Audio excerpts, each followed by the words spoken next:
Hello, everybody. Welcome along to the Rangers Rabble podcast. Your Rabble Sundays, a show that I don't think I've done for a while. So, yeah, it's good to be back in the hosting chair. Welcome along to everybody watching, everybody in the comments. I hope you are all well. For a change, the weekend has not been ruined by Rangers, which was good. And we'll obviously get into some chat about the game and some individual performances and the manager and all that good stuff. But as this is Rabble Sundays, as this is a more laid back sort of show, get your points in the comments, stuff that maybe you want us to talk about that I was too lazy to think up an agenda. So anything that you want us to talk about, get it in the comments and we shall most certainly discuss it. The more stuff we have to talk about, then the longer the show will last. And also, of course, if you haven't already, which I'm guessing at this very early stage, most of you have, if you haven't already, though, subscribe to the podcast on YouTube. If you're watching on Twitter, give us a wee follow on Twitter. And of course, on Facebook, give us a follow on there as well. And give us a like as well. The like helps share the video throughout the algorithm that is YouTube. We've got a couple of exciting interviews coming up as well. But I'm not going to tell you about that until the interview's been done because I've been stung by that before. But tonight, joining me, we have, of course, the absolutely stunning and gorgeous. Oh no, he's not on tonight. Scott, Kerr, how are you? I'm all right, Martin. I'm fine. How are you? How's your Sunday night? That's not bad, actually. A bit chilly in Paisley, but it's not bad. But like I said before we come on, I'm missing the NFL today, this Martin. That's a big push for me because the NFL season's just in full swing. No comment about the NFL and about the terrible audio echoes that we seem to be having. And I'm got a funny feeling it might be something to do with my microphone, but there we go. The pride of Norwich, Ian. Ian, how are you? I'll take over from that Pride of Norwich thing. Yeah, it sounds like a good idea. I'm all right, mate. It's a little bit on the humid and moist side down this neck of the woods. We are expecting thunderstorms at some point, so if I do disappear, it might be with a bang, to be perfectly honest. So just be prepared. Moist isn't really a word that should be used on podcasts, but I'll allow it because it's you, Ian. I'll allow it. Not in a good way, then. Let's put it that way. It's warm and moist, but not in a good way. There we go. Billy is only here for the Man United chat.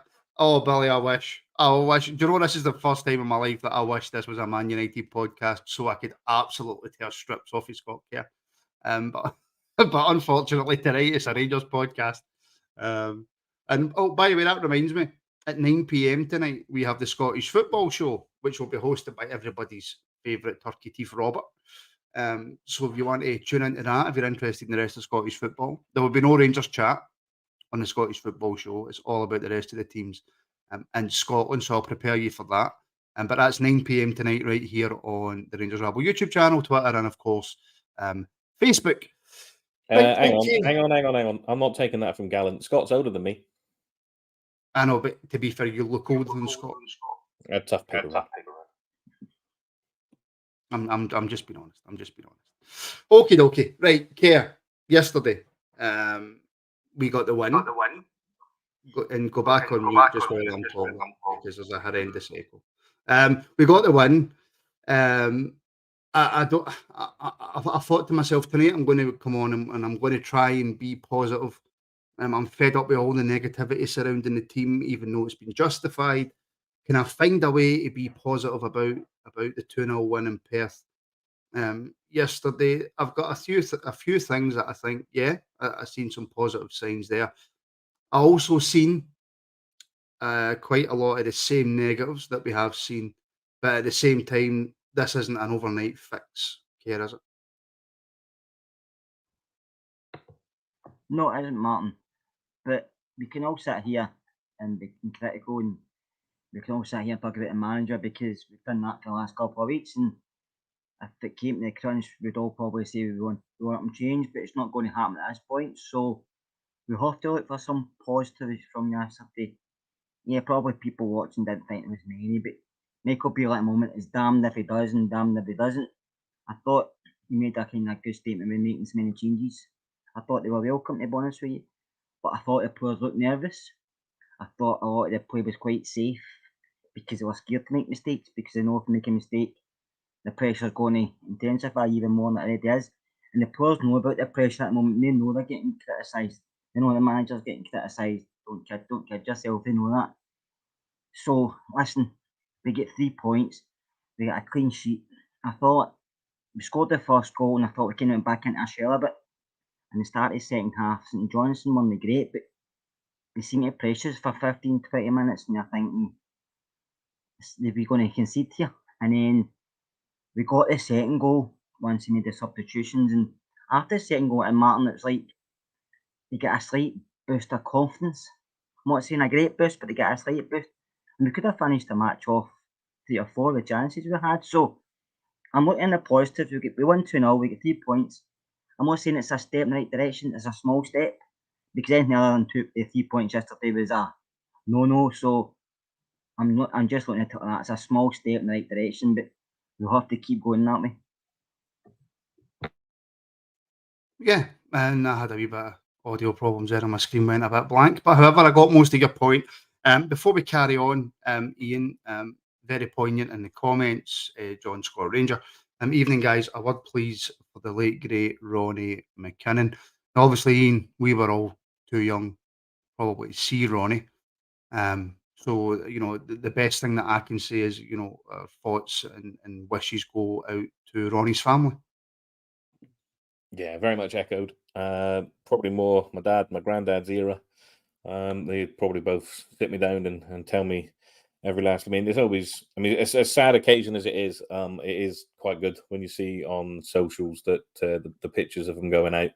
I think there was one of him with Pele on Twitter today. So yeah, you get to see things like that, which is great for guys like us who never got to see them play, but we get to see the things they actually did get to do later in life, which is the history of the club, which for him, he'll forever be part of that, and he'll forever be remembered as part of the history of the club. So what about best way to continue on what is a sad time for the family.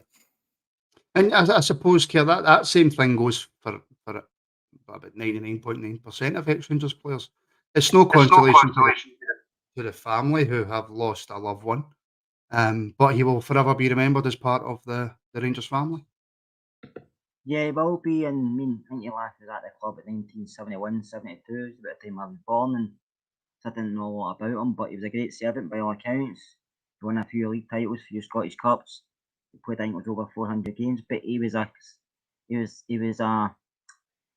the club, didn't he, over the last 10, 20 years. He went to Arsenal, he went to different functions. He was regular at Ibrox doing the functions and speaking to fans, and quite a lot of people knew him and quite a lot of people respected him, and I think that's what you do, a guy like that. He goes to different things and represents the club because he is well respected, and he played for Scotland as well. So I think a lot of people older than myself remember how good a player he was.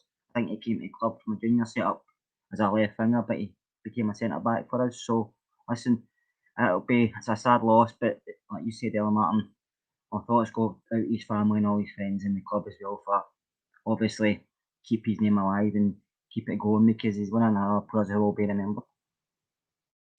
100%. Well said. Right, okay, Ian, back to yesterday's game, and again, I hate being negative. And look, there was a couple of good positives to take from the game yesterday, but there was long spells where we just didn't look like we knew what we were doing. After we scored, and we'll come on to Danilo in a wee second, obviously, and obviously had to bring on Seamas when Danilo went off, and maybe that does take a few moments for the team to regain a shape or get into better positions and all that. But for what 20 minutes of that first half, and then about 15-20 minutes into that second half, we were poor, and I was at the game, and the crowd was starting to get restless. Oh, they weren't the only one. I know I'm watching it from my sofa, but it was beginning to truly annoy me. I wasn't sure whether I was going to get something that would get me off my seat and start getting us going again, or if I was going to fall asleep and miss the rest of the first half in particular. It was boring. There was no other word for it, really. It was boring. And it just didn't look like we had direction. It felt a little bit like we were before going off on that international break. That nothing's changed. It's the same old stuff. We might get across the line. We might drop points, and I wasn't positive. Luckily, it did actually start to improve a little bit. But at times it was proper turgid, and it just doesn't make you want to carry on watching, does it? Really. That's the way it gets you sometimes, by the way. I mean, and we do have to remember, Keir, forget the fact that they took a point off them at Parkhead. We're playing the bottom of the league. And it was a massive, massive game for not just the manager, right? Because we have to look at these players as well. It's a massive game for these players. And we I don't know if maybe we over-expected, if that's even a word, a performance that we haven't yet seen from the team this season, but we certainly expected a response. Did we get that? Like you said, we probably got it in spells of the game. They looked okay. Other parts of the game, yeah, it was. Sometimes you can say to yourself, it's a hard watch. But you're a fan, you're always going to watch. I just think sometimes we expect too much for these players, and when we expect too much for these players, 9 out of 10 times they let us down anyway. That's the way it's been over the last 10 years. It's hard, and I think we're just going to have to take this team game by game, Martin. I think the positive yesterday where we get 2 goals, then they concede. When Danilo went off injured, he didn't go back to Dessers, he didn't go back to his side trusty. They brought in Seamer. I thought it looked quite lively. Yeah, he can be a bit more composure at times and stuff, but I thought it looked quite lively. So he didn't go back to somebody who was tried in the last few games, start of the season. There's players that's not really made their mark yet. Probably Lammers is struggling at the moment. It's still early for some guys, but not all our signings are going to be a success. You know that. Everybody knows that. We've signed quite a lot of players, but are not all going to be a success. Some will probably leave maybe January or it's the end of next season, end of this season. But some will get better. And you just hope they get better soon.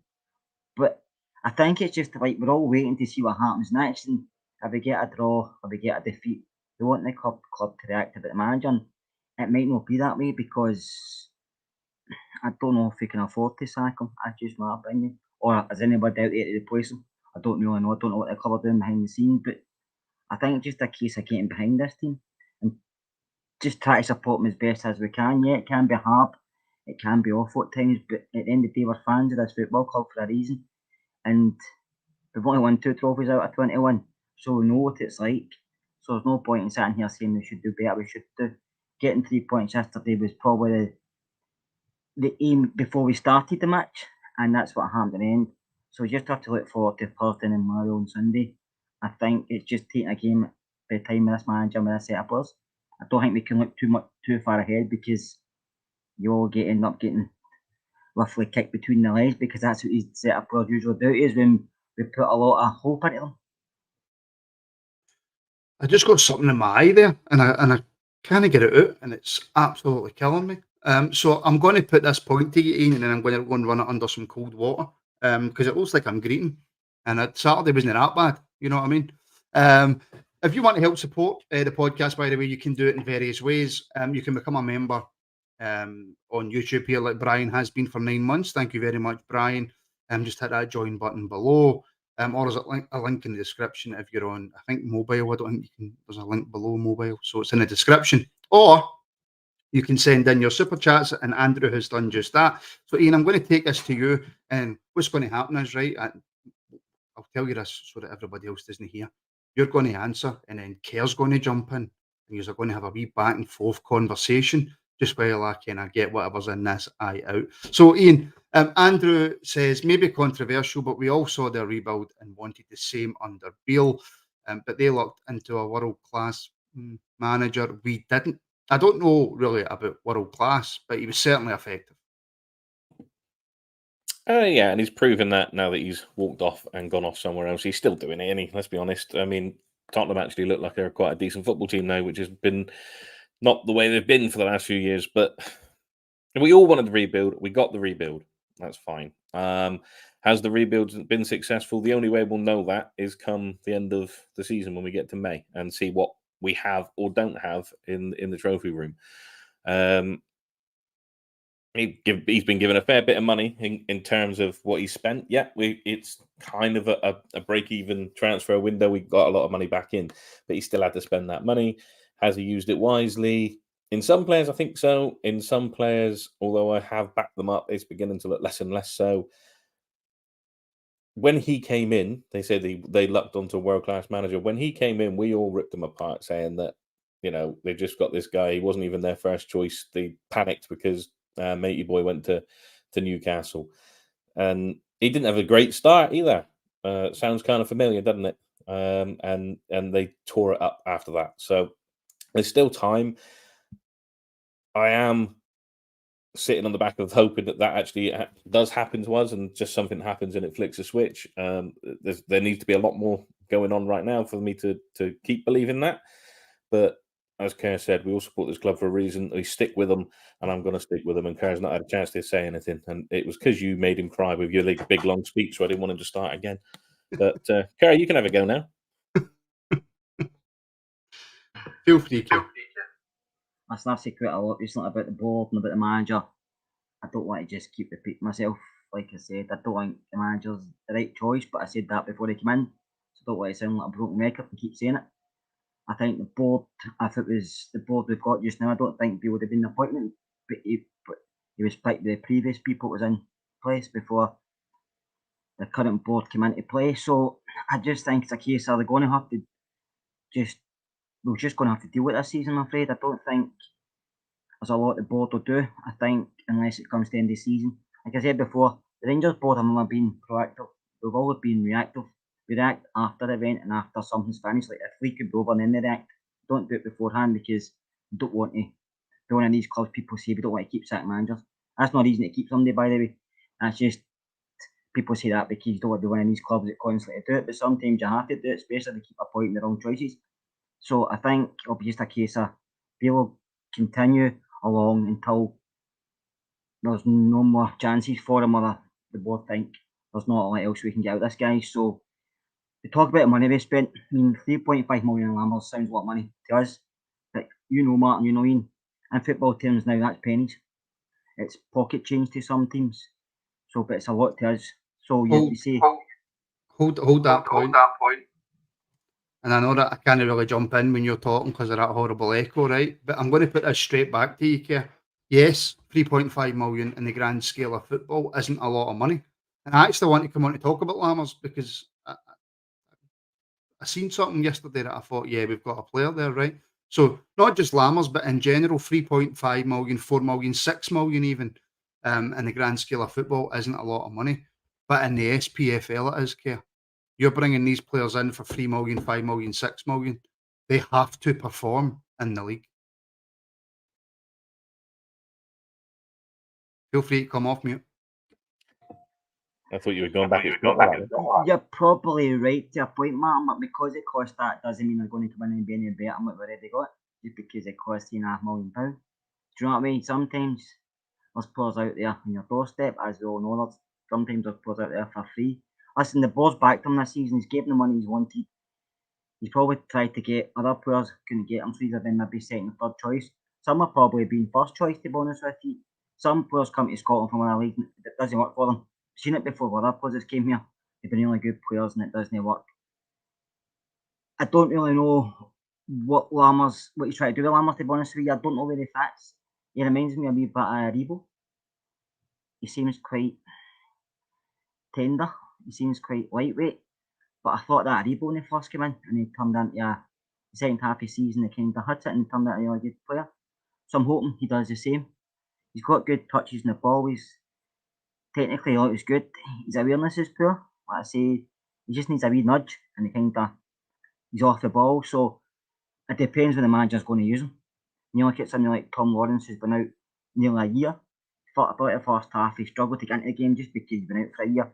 But I thought the longer the game went, the stronger he got. And he got into the game, but Tom's a more physical player. He likes that side of football. Maybe Lammers isn't used to it. So maybe he does need time and he'll be able to tell us in now 6 weeks we get the play we want, because in pre-season they look good, but we all know pre-season the tackles don't go flying in as they do when the business side of the season starts. So it's hard, Martin, because I think Michael Beale, you all asked him his strongest 11, you wouldn't know it. Like we asked us, if you all went to the other strongest 11, we probably named somebody different for each other, because that's the way the club is at the moment. You don't know, there's not many players you can say is nailed down to start in a certain position. And a lot of people want Matondo to start. Yeah, I think he's better as an impact player. And then somebody just put in the comments, Aribo can't get in his Southampton team. He can, but sometimes you move to the wrong club as well. For some reason, Rangers suited Joe. But when the move comes up for more money or prestige, you take it. It's a lot of people don't, because it's their job. It's no like they're a Rangers fan and last time want to play here. As soon as they can get 3-4 times the wages they're getting here, they jump at it, because we all would do it for our own job as well. So I think it's just a case of this season it might just be we're going to have to just see this team out. Listen, Celtic could explode, but even if they did, I think we would do it ourselves. I think we would do that and all. I think there's enough on this side to, when the pressure's on them, they don't know what to do. I think we've seen it a few times, but I think if they lose and then we've got to win the game, I think we're going to get a draw if we lose. Because I think that's the mentality of this team. So I think, not even just the new players, I think there's players at the club who shouldn't be there either, but that's probably another talking point. But I just think, like I said earlier, take it game by game and see how we go.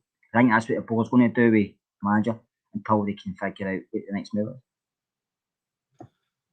is. Right. In case you hadn't wondered, I was just waiting until Kevin on mute there before I started talking. Ian Lammers, right now. I watched him yesterday, and I tried to pay close-ish attention to him, more so than Lawrence. I've got a funny feeling that if we didn't have Lawrence and we didn't have Cantwell in that team, and Lammers played that number 10 role, I think he would be outstanding. It almost seemed as though the position that he was playing in yesterday, he was getting too close to Tav. He didn't really know where to be on the park, but his passing's good. His touch is excellent. I do think, Ian, that we have a player there. I just don't think in the current system it suits him, and I don't really think he's 100% sure of what he's supposed to be doing. I think there's a lot of players in the team who are a bit like that. They haven't got a clue. I just don't think, Ian, that that's his position. I really don't, No, and I think it's making him look worse actually than what he is. yeah, I agree with that. I mean, you see it in pre-season, he actually played in the position he kind of enjoys, and everyone was lauding him. And I believe there was a pod that me and Robert did that somebody said this boy's got the sort makes me feel like he's like Laudrup, which me and both rubbish at the time. But he's gone from he's Godrup to he's a dud. Well, see There that you go. I just don't agree with that, Ian. No, I don't agree he's a dud. There is something there. I mean, admittedly, in the group chat yesterday when he came off, I said the right choice because I actually forgot he was playing. But that's more in the position that he's playing in. He can't be as effective. He actually has a secondary. I mean, this is not, maybe people think this is clutching at straws, but he does actually have a secondary assist for the goal because he played the ball in the Tav who whipped it in for Danilo. So he does. I mean, that pass in itself was actually quite decent. It wasn't a straightforward pass. It was more like a little bit of a reverse pass. So there is something there, and he's had moments in games. He just needs to play in a position that suits him better. I mean, I don't know if he is that number 10 or a full-out striker or a bit of both or anything like that. And I think we need to maybe try that. I mean, he's brought on Sema yesterday, and then I think the three were rotating, and it seemed to do quite well in that sense. I think if you can get him into a position that he actually knows what he's meant to be doing and not stuck out on a wing, which isn't natural for him, I think we will get the better out of him. I think there is a player in there. I did like myself what I saw during pre-season and most of those pre-season games. He's another one who can get his head to a ball and knows what a goal is. So I think I think one of the comments earlier on said that we wanted this rebuild. It's not happening as quick as we wanted. Therefore, it's the rebuild's rubbish and get the manager out. It's a massive rebuild. It's a lot of players. Maybe we do have to be a little bit more of the P word that none of us like, patient, and just let it naturally progress. Admittedly, it could all go horribly wrong, and then come November, December, we're back where we were last season. But only time's going to tell on that. And doing it now, although I wouldn't be 100% 100% against Beale not being there now and someone else coming in. As Kerr's already said, who's out there to come? Who's there ready to come in now that we can actually realistically bring in? So start maybe playing the players in the position that they like to play in. We'll talk about that a little bit more, I think, when we talk about second half performance as well. And I think you'll start getting the best out of the players, and particularly Lammers. Yeah, and look, Jimmy Duff actually. With the point, is Lammers any more skillful or quick than Hadji? Personally, I don't think so. I think that's a good comparison. Lammers and Hadji. Although I think Lammers is slightly quicker.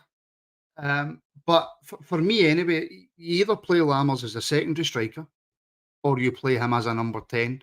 Because Lammers is somebody who will get into the box and will score goals. He's got very good feet.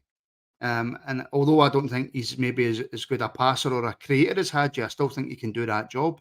The only problem is, Kerr, we have Lawrence, we have Cantwell, we have somebody else right now whose name has just completely went out of my head. But we have so many players for the positions, so many of the players for the same position. I don't think, in terms of recruitment, it's been very good. No, I think it's one player he probably thought he could play a few different positions. Like you're saying, probably number 10 is his best suited to, as in the way we play. But I don't think he's our best number 10. And if he was the last one to come in, you'd probably say why. But because he was in quite early on, before quite a lot, and we thought, well, that's at least we're off the mark with signing somebody. But the more you look at our squad, I probably think he wasn't needed, to be honest with you. But he's here now. So we have to hope he comes good, but personally, we didn't need him. Oh, forgot about that. What's his best position, Kerr? Sorry. I've only really seen him coming as Martin. He's been playing like number 10. I know he can play out wide and I know he can play behind the striker, but I don't think he's physical enough. I think he lacks physicality. I know people say Hadji was slow, but Hadji had awareness. Had a bit of physicality about him, but he was 1 or 2 steps ahead of folk Hadji. That's how he could do things. I don't think Lammers is. I don't think he believes in himself enough. I think his confidence is very low, which isn't going to help him. But like I say, I think all the players they've signed, I think he's one of these guys who, when the going gets tough, hide. I don't think he's got hide his game, but I hope I'm wrong. I do agree with you. I think there's a player there, but I don't know if it's suited to this type of football. But I don't think he's helped with the system Michael Beale's playing. I think Michael Beale tried to play a system he wants to play instead of trying to play a system that suits these players. Yeah, possibly. Ian, on to some positives, followed very, very quickly by a negative. Danilo starts, looks lively, and then does what we've been, screaming for our strikers to do, and that's score a goal. Excellent header. Right place, right time. I'm celebrating. I lose my phone. I looks up and as I celebrate, I can see Danilo lying on the floor. I can't find my phone. I'm looking about for my phone. I look back up and he's still lying on the floor. And I'm thinking, because it's difficult to see in the moment. It just looked like he'd went for a header and it was just a clash of heads, but it didn't look serious. And then I seen the pictures coming through and Ian, that's a bad one. Yeah, that is a bad one. Even on the TV, it wasn't clear to begin with. The first time that you knew something was wrong on the TV is they obviously they zoom in close when the players are injured, and Dr. Waller instantly is gone like that. Mm-hmm. Okay, this isn't great. He's probably been knocked out at some point, so this is the concussion protocol coming in. And then when he stood up and he's walked away, and you actually get to see his face eventually, like, oh lordy, just like that, which is not what you want. Then you could tell it was pretty bad, and then later on, obviously confirmed that he'd off to hospital with a suspected broken cheek, possibly compound fracture of the cheek. Yeah, such a shame for him because that was a brave thing to be doing anyway, putting your head in there with a defender coming at you, and a very good header to open the scoring, which was an altogether a pretty good move considering St Johnstone had just had a corner at that point, so it was a good breakaway goal. A good passing movement, moved it around, moved them around, got it in. Lammers to Tav. Tav with crossing like only Tav really can do. And there's Danilo with an L to put it into the box. The only reason I say with an L is because there's so many people that call him Danilo, and I'm like, I'm sure there's an L in his name. One thing that really does wind me up. But yeah, good goal for the lad, and I thought, now he can kick on. He's gonna get 2 or 3 today, and then he just obviously never got up. And away he went. But initially, even if it was just a fact of concussion protocol, the right thing was done straight away in saying he needed to come off, because you don't take any chances, not anymore. I think you're looking at a minimum of 6 weeks for that injury as well, which is unfortunate for the lad. But he seems upbeat. Thumbs up on Instagram, thumbs up for the papers. He'll be back, and no doubt wearing either a Peter Cech hat or a Zorro mask, one of the two. Well, it's funny you should mention that, because Rangers on tour. Do you think Castro will release an official club face masks? You know they will. Do you know what? I'd buy one. I'd need to ask the missus permission first, but I would absolutely buy one. Kerr, where's that comment for Jim? Jim, just their luck. Danilo out for 8 to 10 weeks. And let's be, if we're looking at the striking options that we have here, the only one who we have who is a goal scorer, if you're looking at his record, is Danilo. We were screaming for weeks, play him up front, play him through the middle. He does, he scores, he gets injured. It's quite, and we've also got Cantwell out for at least 4 weeks, but when Rangers say 4 weeks, it usually means about 8. And when they say 8 to 10 weeks, it usually means 2 seasons. So, I mean, it's not great. I can't think of an answer. And you forgot to mention Kieran Dowell, who was supposed to be out for 3 or 4 weeks, but that could probably mean we'll see him next season. And that was another number 10 you're going to mention earlier. I just think he looks the part, Danilo. He looks like he knows where the goal is. He looks like that header was a great header. He got up really well with powerful header past the keeper. And that's why we paid the money for him. I think he's seen something in him. He can score goals. Yeah, I've heard people saying that he doesn't touch the ball a lot, but neither does Haaland. And I'm not saying he's good as Haaland. No way, Haaland probably the best striker in the world at the moment. But you don't need a lot of touches outside the box. As soon as the ball's in there, you're the first to react and you put it in the back of the net. That's enough for me. So I just think that goal probably put his confidence back up, because he might have been struggling coming in a new country and stuff like that. You see him when he scored, but it's just very unfortunate. We've not got any luck, Martin. We've no luck at all. We're on a bad run. We're all arguing each other inside and outside the stadium. We're on pods arguing. We're getting slagged left, right, and centre. And then two guys get injured. Cantwell, probably our best player on his day, and Danilo, who we think could be our best striker if he just gets in our games, gets injured. So I think, to be honest with you, he's going to have to just say. And before that, I didn't say Danilo was as good as Haaland. I wasn't comparing to Haaland. I just said people say Haaland doesn't touch the ball a lot outside the box, but he scores goals. So I said, if that was your striker can do, I'm happy with that. But I just think we're not getting a lot. Even when we're on a poor run, we get guys injured. Do you know what I mean? I just waiting maybe sort of get injured or sort of Kemar Roofe. And I think now he has to turn to Roofe. I think all the strikers that's left, he has to turn to Roofe. Roofe has to start games, has to be the main man and go through. I think Dessers is struggling with confidence. I think he's struggling with performances as well. I don't think he was as bad as a lot of people said, but I can see why I mean. I think he was trying, but he was unlucky. I don't know if he's been asked to do things he's never done before either, but I think he has to turn to Roofe. And I thought Roofe was starting to get a good partnership.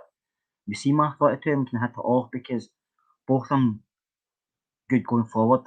I think you seen for the goal yesterday, they linked up really well. I know it was offside. Well, you say it was offside, but I thought both of them were actually on line with each other. But their lines, you can't match up. But I just think he has to start with the two before he turns to Dessers. And I think he done that well yesterday when Danilo got injured. He went to Sima instead of going straight to Dessers, which should have been the obvious choice to do. They're going to put him back. But I would go with Roofe just now and make him our front man. Just hopefully, a main man up front, just hopefully he doesn't touch wood, he doesn't get injured at all. Right, on that though, Ian, the big issue we have is that, I mean, it's an old topic, but Roofe's fitness. Can we trust him to play X amount of games in a small period of time? We've got, 6 games in 20 days or something like that. I should probably know the manager say that about 6,000 times, but We've got a lot of games and a lot of competitions in a very short amount of days. There's no chance that Roofe plays in every single one of them. I was extremely surprised that he played 90, although I was happy. Him and Lawrence obviously both playing the full 90 minutes. We'll come on to Lawrence in a second. But going back to Danilo, I think the point stands that is your most, probably apart from Roofe, and the evidence shows it from the goals that he scored in Holland, that's your most consistent goal scorer if he's played in the right position. Because if you look at Dessers and Lammers and Seema, and even if you want to add Cantwell, and I know he's injured, but there's not a massive variety of goals in there. Your next top goal scorer is probably Tav. So you're relying on Tav to get your goals again. So the injury to Danilo is massive, I think, and the fact that we can't rely on Kemar Roofe playing every minute of every game. I mean, this injury might actually be quite detrimental because it's only right now I'm thinking about it, but I'm thinking, so if Danilo's out for 10 weeks, if Roofe can only play half of the games, where's the goals coming from? Then you got to hope that Dessers finds the shooting boots that he had a few seasons ago in the Conference League. The same as Lammers. I know he's not hit the ground running. He's not everybody's favourite, but there is something with Dessers. There is something there. So, but there's no evidence right now, Ian, that he's going to score the goals. So who is going to score the goals? Who's going to score the goals? If Roofe's fit, you play Roofe, because Roofe is pound for pound the best striker at the club, and was, even when Alfie was there, he was pound for pound the best striker. Does Roofe play in every game up until the international break? If he can, start yes. every game? Yes. If he's fit, he plays. Simple as that. I mean, I think the only reason I think that Beale, probably one reason why Beale didn't take him off yesterday is because of the injury to Danilo. So he had to keep him on.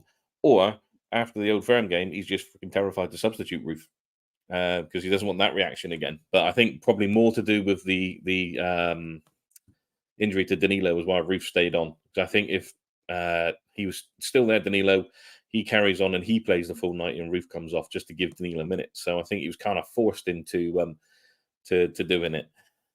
But yeah, if Roofe's fit, that's where the goals come from for me. He's an intelligent striker. He knows what to do. He knows what the goal is.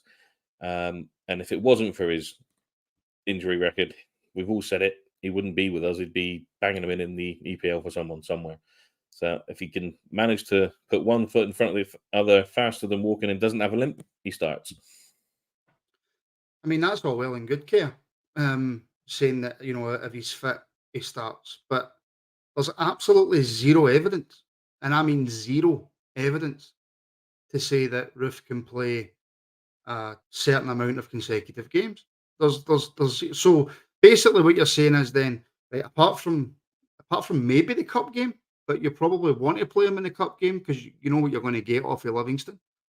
If we need to play Roofe in every game, there's a 80%, 70% chance that he goes off injured in one of them. So if we do that, if we play him in every game, he gets injured in one of them, the fans are going to be shouting. We're going to be on here saying, why has he played him in every game and now he's injured?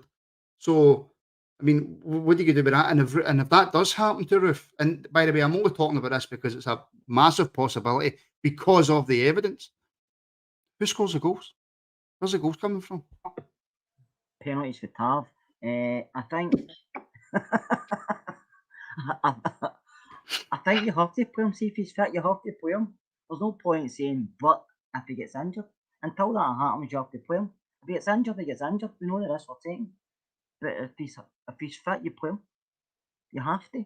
He's missed enough game time for us. So see if Kemar Roofe's fit, he starts. End of story. If he gets injured, he gets injured, but he has to start. And like somebody said, he's injured by now, so he's doing well. He probably is. Listen, he's had a lot of injuries in the last year or so.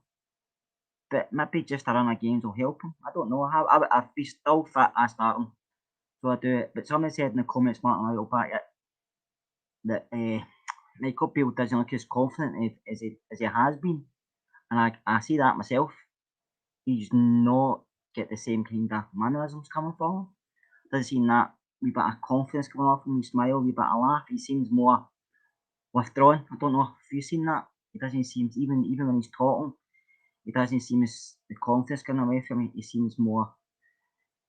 I don't know if he's waiting an inevitable happening. I don't know if he feels he's struggling himself and doesn't know how to change it.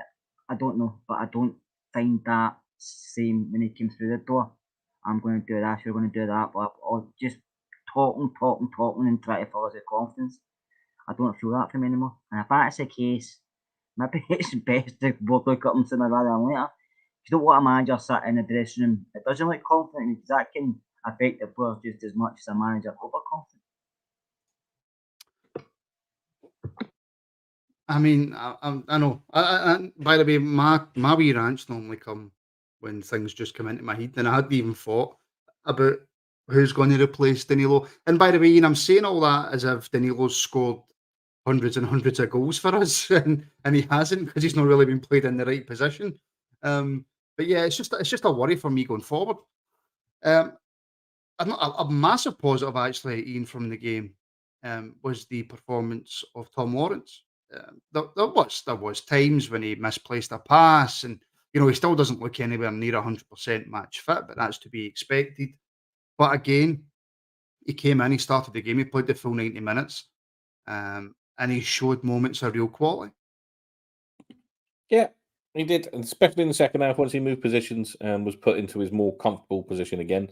I think for the most part he kind of drifted along and he was a little bit invisible in the first half, but he wasn't. Do you know what he did do, though, Ian? Sorry to cut in, and I hate cutting in, but when something No, you comes to don't. my head, I need to say it because I'll forget. Somebody told me to get a notepad, and I keep forgetting to get a notepad, right? See the amount of times in that first half that Yilmaz was standing in about 30 yards of space. It was unbelievable, and I think he passed the ball to him once. And it wasn't just Lawrence, by the way. It was Raskin if it was Raskin or Lundstone in the middle of the park. Raskin was standing in Yilmaz was standing in acres of space. And that's somebody who will come on to talk to in a minute. But I thought I'd bring that up because I remembered. Ian, my apologies. Yeah, it kind of felt a little bit of the schoolyard about it, wasn't it? Yeah, but he can play, but don't pass to him. But yeah, I mean, Lawrence, he coasted the first half, and it was kind of a little bit invisible. He did some hard work and tackles and all the rest of it, got in amongst it, and it did what he needed to do. But once they moved him into his actual natural position, the change in him. I mean, there's someone was put in the comments already. That ball he played through for Matondo was just special.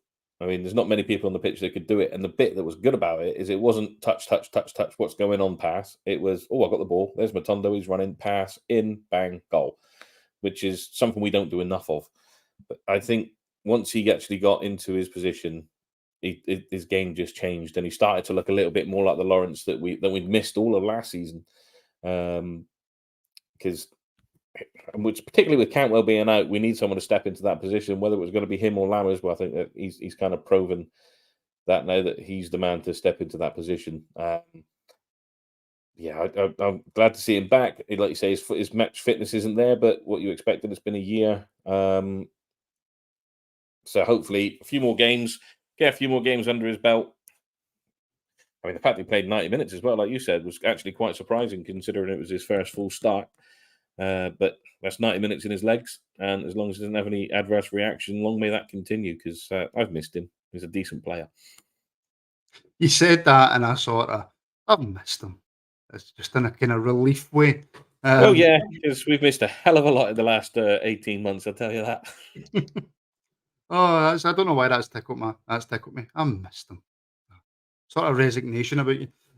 Fraser McDonald, and I don't know if you brought it up while I was away as well, but C-Max as well, 2 new members. Thank you very much, gentlemen. I'm going to say C-Max is a gentleman. I shouldn't. I know nowadays you're not allowed to just guess at somebody's gender. I know you've got to get the pronouns absolutely spot on. But yeah, thank you for helping support the channel, guys. Very, very much appreciate it. Or girls, or he. It's confusing nowadays, isn't it? You're digging yourself into a hole. Yeah, I know. And once you dig that, there's no way back out. You're just cancelled, aren't you? If you've got any sort of opinion. Yeah. On Lawrence, right? I mean, I think once he's up to full match fitness and there's no wee niggles left of injuries or whatever, I think he'll be one of the first names on Michael Beale's team sheet. But where does he play in that Michael Beale role if you've got Raskin, if you've got Cantwell, Lawrence? Because Lawrence for me is a 10. Cantwell is a 10. Do Cantwell and Lawrence fit in that Rangers team together? Good players can play together, Martin, especially they two. I think the problem is we have to stop respecting teams so much, especially in Scotland, and playing modern midfielders. I don't think we need to do that. I think we are good enough to beat teams without having to say we need two people to sit at times. I think that's pointless. I think that's just giving too much respect to other teams and thinking, well, we're scared. And we shouldn't be scared of teams in the SPL. Sorry, I'm not disrespecting any, but the players we've got in the squad, we should be going out and winning games quite comfortably at times, which we aren't. So you have to look at the players with the manager. I think the system he plays, I think Cantwell and Lawrence can play together. Tom can play various positions. He's a talented player. He can sit deeper. He done it with Derby. He started out as a wide player as well, and he can also play further forward. So I think Tom's happy to play anyway. I think wherever he plays, you'll get the same performance for him. I thought yesterday the goal we scored, it was a good ball, but I thought the ball after that when he played the 1-2 with Kemar Roofe, I thought it was a great ball. He passed it back to Roofe and the defender didn't know it was going straight back because he passed it back that quickly. Only Roofe read it because he's a good player. So I think good players can play together. I think Roofe, Lawrence, Campbell. I thought Raskin played a lot better as well yesterday. I know he probably didn't get a lot, but I thought he played a lot better yesterday. I think good players will play together, but like I said right at the start, you need to play to their strengths. You can't have a system with the manager. And because the manager likes this and he wants to play this, that's what we're doing. Look at the players you've got and play to their strengths. That's when we'll get the best of them. So if Lawrence is playing, Campbell's playing, I'll be happy with that because their goal threats, but the two of them will get a work rate who will come back. They can defend. They're physical. They're not scared to tackle. They're not scared to shout at folk.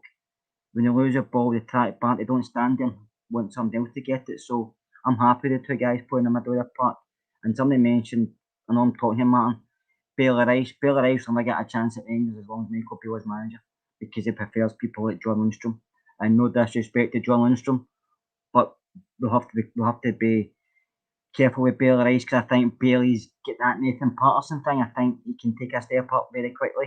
And if we're not careful, I think he could be snapped up at an English club because the way English club's interested in him. And he stayed at Rangers because he's a Rangers fan. But that only lasts for so long, Martin, before the player says, this manager's not giving me a chance to even do anything. But there's other clubs really interested and they go elsewhere. So we're going to have to be careful with Bailey because this talent doesn't come around very often. And I know I've sat here about Alec Lowry and stuff like that, but Bailey Rice is different. You can just see that way he plays, he's totally different. Yeah. I sat, I think, on a podcast and I waxed absolutely lyrical about Alex Lowry. And I said he's the next coming of Jesus, right? I was giving it all that. And so I can't sit here and go, I know what I said about Lowry, but listen, Bailey Rice is this, because it didn't seem to work.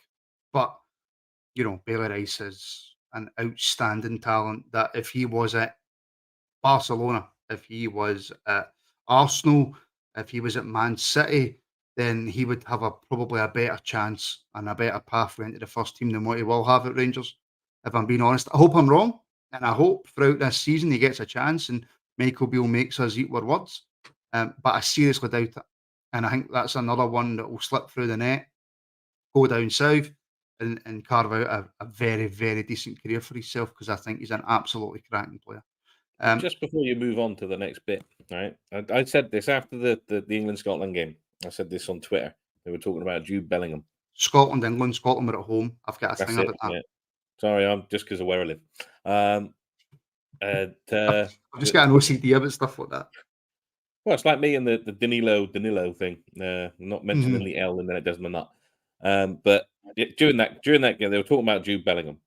And that it was a Scotland conversation. And do you imagine that if Birmingham had been afraid to play Bellingham and Dortmund had been afraid to buy him, we'd never get to see that talent. And he will be one of the best players, if not the best player in the world for his age group. He was captain of Dortmund at 19. Mm-hmm. Yeah. So sometimes you just got to look at a player and go, there's like Kerr says, there's something different about this lad. Get him in that team.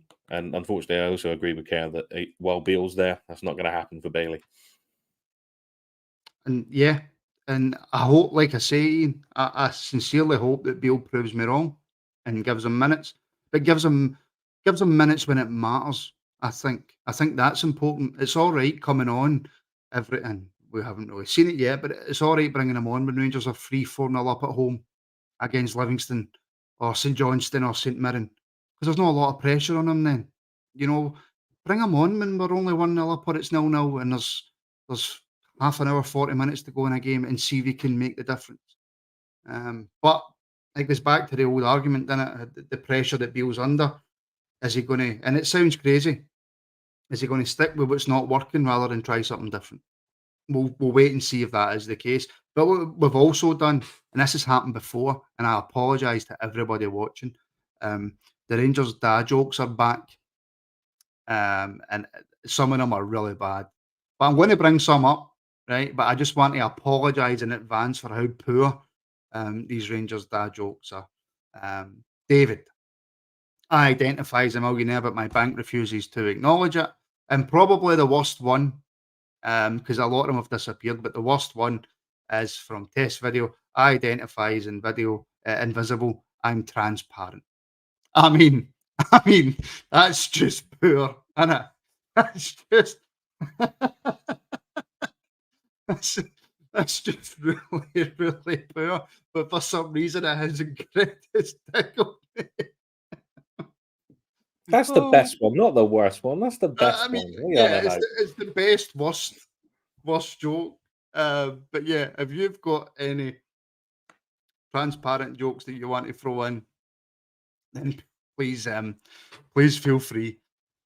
Oh, Andrew's back in again with another super chat. Thank you very much, Andrew. Michael Beale bought for a 4-2-2-2, abandoned it, and it's now a 4-3-3.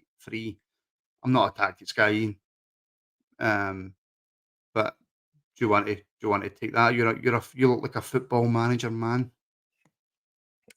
I go on Football Manager and I play one way all the time, and it never serves me, and I usually get sacked within 6 months. I'm a 4-4-2 man. I'm definitely Mike Bassett, England manager. We're going to play a pink Christmas tree. I think he started with the 4-2-2-2-2 whatever. 2-2-2. Yeah. That he did. And then when Seema came on the second half, he turned it around. It played that 4-3-3 because I was quite shocked that we started playing with width. And didn't actually notice it for a little bit. And I was like, hang on, are we playing with a bit of width? Because we seem to be playing a lot better than we had been. And surprise, surprise, having a bit of width in the team, all of a sudden, we actually looked like we could start playing football again. And everybody kind of knew what they were meant to do. And players that had been getting lambasted for having poor starts to the season started to look a little bit good. Seema, for example. I thought Seema had a cracking game once that he got put out wide. As you said, yeah, he had a cracking game, Ian, but at the same time, he does so well to make space for himself and then just makes the wrong decisions time after time after time after time. Everyone's doing that at the moment, though. But he does make wrong decisions. No, he does, right? No, sorry, he does, right? But at the same time, see, when he's making those decisions, he's one of those players that you look at and you go, he's always going to do that. He's not one of those players that you look at and you think, oh, he's going to get better. He's going to start making the right decisions, because I don't think he's capable of doing it. He's capable of wonder goals from outside the box, absolutely. He's capable of racing away from a player, getting one-on-one with a goalkeeper and scoring. I have no doubt. See, when it comes to that crucial moment where he has to do something slightly different, I don't think he's got it in him to do it. I don't think that player's there. And I think you need that in our league.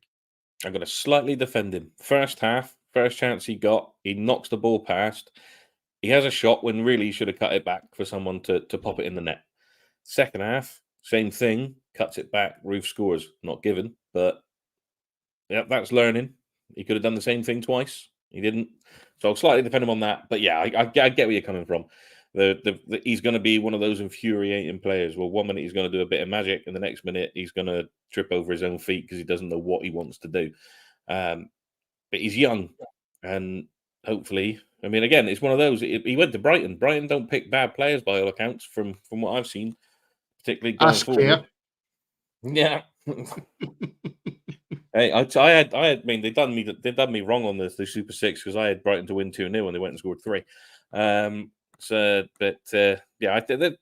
it's one of those. There's a player in there. Yeah, okay, it's a horrible thing. He's probably one of these project players, and it's not something that we really need right now. But he's here, and for the first time, really, because I've been with everyone else we've seen with it, it doesn't look like he's got what we need. But for the first time yesterday, there was just something different, and maybe we found that playing in that system, that with the width, is something we might just get the best out of him with. I think Chris has got a point. Seema reminds me of that episode of Friends where Phoebe's going running like a maniac around Central. Is it Central Park, innit? Aye, Central Park was the cafe, wasn't it? Stephen Allen, Martin, you look like Ricky Gervais with your hairdo. I've heard that before, and I wish I had his money. That's my only response to that. Ricky Gervais is quite a handsome man, actually. Our whole team is full of players who make poor decisions or make too many safe passes. I get that. I completely 100% understand that. But just to me, just my opinion, Seema looks like the player who's 9 times out of 10 going to make the wrong decision when it really matters. I don't know if he's got the football intelligence. That's the only thing that worries me.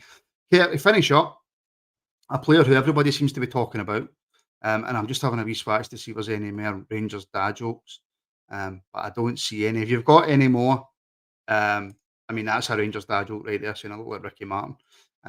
If you've got any more Rangers dad jokes, get them fired in. A beardy Harry Maguire. Away you go. Care, Rabbi Matondo. Is he a player who should start, or is he a player who should always be brought on off the bench as an impact? He's an impact player for me, nothing more. I think when he starts, he gets lost in games. I think he tries too hard. I think when he comes on, he's better because he's ready to go. Some defences are tired, some defences they play 60, 70 minutes, so I think you'll get a best from coming in. Listen, not all players start games, you get a lot of players who are, you used to call them super subs or whatever, but I think that's I think that's Rabble. I'm sorry, but I think that's Rabble. And some they say you're like Ricky Martin. It could have been worse. It could have been Ricky Foster, but by the way, hold on. I'm going to put you on mute for a second. If Ricky Foster, the way that he looks and with the pattern that man's got, can get Amy McDonald, then there is hope for all of us. That's all I'm going to say. And we have had another dad joke in here, and it's from our very own Connor. Did you hear about the team of mutant trans women superheroes? They're called the X-Men. I don't know why stuff like that tickles me, but that's pretty good. That's pretty good. That's pretty good. Sorry, Keir. That was the last night that the Rabble was on YouTube. Yeah, that's us. That's us. Definitely. We're going to be all over the pages. I can't even remember what I was saying, Martin. On Matondo, I think he's an impact player. I think he's always better coming off the bench. I think he gets involved more. I just seen yesterday with the pass where he ran on it and took it really well. So I think he's more an impact player than he is anything else. I thought his finish yesterday was really good, and the pace he's got, players like Campbell and Lawrence are going to find him. I've just been told that I look like Peter Sutcliffe, which is the first time I've ever been told that. I look like a serial killer. But there we go. There's a first for everything.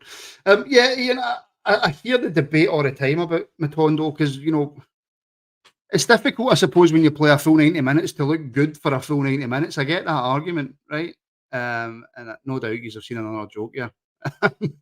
But I'm going to ignore that one. And Keir brings it up anyway. There's so many jokes about how I look in these comments. It's absolutely ridiculous. But I kind of agree with that, Ian, about Matondo. I agree with the impact. I didn't think it would work in Scotland just because of how deep defences play. But again, if you've got the likes of Cantwell and Lawrence who can play passes like the way they did yesterday, then I think that the best option for us is to bring a Matondo on with the pace that he's got. And by the way, and we talked about it earlier, who's going to score the goals? Well, I'll tell you what, you gave him a chance. Ravi's going to score some goals. Yeah, definitely. I mean, at that point when he brings him on, that's that point where St Johnstone have either got I've got to try and get a point from us and leave space for Matondo to run into. Lost Martin. Martin's gone, and I'm wondering if it's Aldo that he's lost it to. Don't bring it up. And but I it only works for Matondo though if you play that ball into that space. That's the only way it works. If you put it to his feet to ask him to turn and run, then this is getting worse. But it's not going to work. So yeah, impact player for me all the time. I can't. The comments are doing it now. But yeah, it's yeah. If it's only a one trick that he's got, I'll take that one trick as long as he bangs in a go every single time he does it. If you're talking about one trick ponies, Aidan McGeady got away with it his whole career. So and then tried to claim that he made a turn up as well, according to some BBC interview that he did. That he's complaining that he can't do his own turn on FIFA. Oh, right, his own turn. Okay, Keir. Finally, did we see enough yesterday that has relieved any sort of pressure on the manager? Did we see enough yesterday that we can look at that and go, no, do you know what? There's maybe something here. And I'm not talking about fouls that lead to penalties that the week before led to a free kick the other way. I'm just talking about in general, did we see enough to be a little bit more confident than what we were before the international break? No, it just relieves the pressure ever so slightly, but not a lot. Because it's a game we should always win. No disrespect to St Johnstone, it's a game we should always win. I know we don't always get up there and win, but we should. And I think it's just in a game at Michael Pill's not going to get any pressure under, but they now turn the directions to Thursday. But listen, like I said earlier, Martin, it's game by game at the moment with the manager. With these players, you can't look too far ahead because you don't know what direction they're going in. These jokes are just getting absolutely ridiculous. Same point to you, Ian, because I'm looking at the comments and pretty much Rangers on tour. Nope. Jim Higgins. Nope. Ian Dill shouted "more," but I think he means no, right? So I'll give him the no there. Just so many people are still, and look, nothing major was going to change in one game, especially people's opinions. But did you see anything at all to go, no, do you know what? There's something here.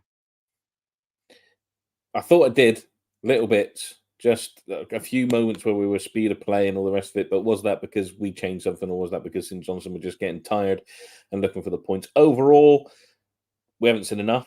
I'm not going to say that things have changed and turned in 90 minutes, and that we're going to go on this massive run and it all's going to be good. There were little signs, like Scott said earlier on about Kemar and Roofe, that looked like there's a potential for a partnership there. And again, putting in Roofe and Lawrence, there seemed to be something that's sort of an understanding going on there. There's not enough in that 90 minutes, but if we see progression week in, week out, then that can only be a good thing. So we'll just see what comes going forward. And one last thing to our very own Brian, go home, you're drunk. He's joke was awful. Yeah, he's clearly drunk. And the standard, the joke, was just let down by Brian, severely let down. And I apologise to anybody who was offended by any of the content tonight on the Rangers Rabble. The views in the comments do not necessarily represent the views of the panellists here on the Rangers Rabble. Sometimes they do, sometimes they don't. Take from that what you will.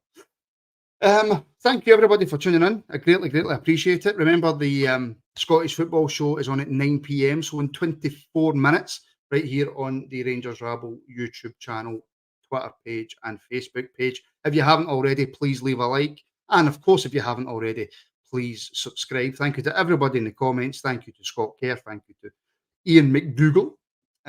Thank you to myself for hosting. I never thank myself. Thank you to everybody listening in the audio, by the way. And I always forget to say thank you to the people listening on Spotify, iTunes, and all that good stuff. But we need to get out here before these jokes get any worse, because they're just getting absolutely horrendous now. So thank you, everybody. We're back, like I said, tonight at 9 p.m, tomorrow at 7:30 with the phone in. Make sure you tune in and phone in on that show. And until then, cheerio.